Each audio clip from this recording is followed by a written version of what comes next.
हामी सबैजनाले बुझ्नुपर्ने कुरा के हो भने अबको लडाईँ बालेन, हर्क र रवि बीच होइन। एमाले, काङ्ग्रेस, माओवादीको जुन सत्ता संरचना छ तिनीहरूले जन्माएको भ्रष्टाचार, व्यथिति र अराजकता विरुद्ध हुनुपर्दछ।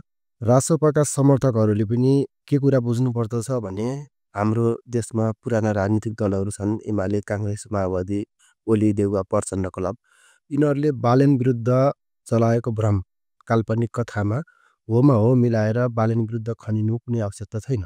बालेन समर्थकहरूले पनि के बुझ्नुपर्दछ भने रासोपाका सभापति रवि लामिछाने विरुद्ध जुन पुराना राजनीतिक दलहरूले चलाएको प्रोपागन्डा छ, सहकारी ठगको यो अपुष्ट आरोपमा होमा हो मिलाएर नयाँ शक्तिमाथि नै खनिने काम गर्नु हुँदैन। हामीले बुझ्नुपर्ने कुरा के हो भने आजको हाम्रो लडाईँ व्यक्ति व्यक्ति बीचको होइन, भ्रष्टाचार, व्यथिति र अराजकता विरुद्धको हो। भ्रष्टाचारको विरोध गर्ने नेता र राजनीतिक दल एक आपसमा लडेर होइन, एकै ठाउँमा उभिएर गइयो भने मात्र देशले नयाँ निकास पाउन सक्छ। हाम्रो घर फरक होला, विचार फरक होला, राजनीतिक दल फरक होला, तर हाम्रो उद्देश्य एउटै हो, भ्रष्टाचार र व्यथितिको अन्त्य। एमाले, काङ्ग्रेस र पूर्व माओवादीभित्र पनि इमान्दार र देशप्रेमी नेताहरू छन्। त्यसैले सबैलाई सम्मान गर्दै स्वस्थ राजनीतिक प्रतिस्पर्धाबाट अगाडि बढियो भने मात्र समृद्धिको यात्रामा हामी पुग्न सकिन्छ। अबको मूल एजेन्डा भनेको सबै परिवर्तनधारी पक्षहरूलाई एकै ठाउँमा ल्याएर यथास्थितिवादी तानाशाही विरुद्ध एकजुट भएर लड्ने हो। हामी एउटै जुवामा नारिएर जोत्न नसके पनि हामी सबैको मेलो एउटै हो, भ्रष्टाचारको अन्त्य। तर अहिले हामी के गरिरहेका छौँ? बालेनको स्टाटसमा रमाइरहेका छौँ, हर्कको सोझोपन एउटा साधारण राजनीतिक शैलीमा व्यङ्ग्य गर्दै बसिरहेका छौँ।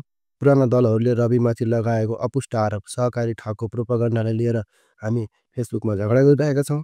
हामीलाई यति धेरै फुर्सद छ तिनी पुराना राजनीतिक दलहरूले चलाएको प्रोपागन्डामा हामी रुमल्लिएर बस्ने हो कि देशलाई एउटा निकास दिने हो? कि हाम्रो देशले चन्द्रमामा रकेट पठाइसकेको हो? कि हाम्रो देश विश्वका 5 शक्तिशाली राष्ट्रहरूभित्र परिसकेको हो? होइन भने हामी किन फसिरहेका छौँ तिनी सत्तालिप्सम्म लतपतिएका नेताहरूले चलाएको भ्रमको खेतीमा? यो समय भनेको भ्रष्टाचारको पान्ना पल्टाउने हो, व्यथितिका हरेक किस्साहरू जनता सामुन्ने हुने हो। 35 वर्षदेखि राज्यको सम्पत्ति दुहन गर्दै आएका ओली, देउवा र प्रचण्ड क्लबको कालो अनुहार उजागर गर्ने बेला हो। जनताले बुझ्ने भाषामा भन्नुपर्छ कसरी एमाले, काङ्ग्रेसको सत्ताले राष्ट्रको सम्पत्ति निजी स्वार्थमा लगायो, घुसखोरी, दलाली र ठगीले राज्यको मेरुदण्ड कति कमजोर बनायो। आपसमा लड्दै बस्ने भने परिवर्तनको यात्रा कमजोर हुन्छ। हाम्रो आपसी लडाइँले फाइदा तिनी पुराना शक्तिहरूलाई हुन्छ। त्यसैले अब एकता होस्, परिवर्तनका हरेक पक्षधरहरूबीच बहस होस्, भ्रष्टाचार विरुद्ध आवाज उठोस् जनताको पक्षमा। भिडियो अन्तिमसम्म हेर्नुभएकोमा सबैलाई धन्यवाद। भिडियो मन पर्यो भने सेयर गरिदिनु होला।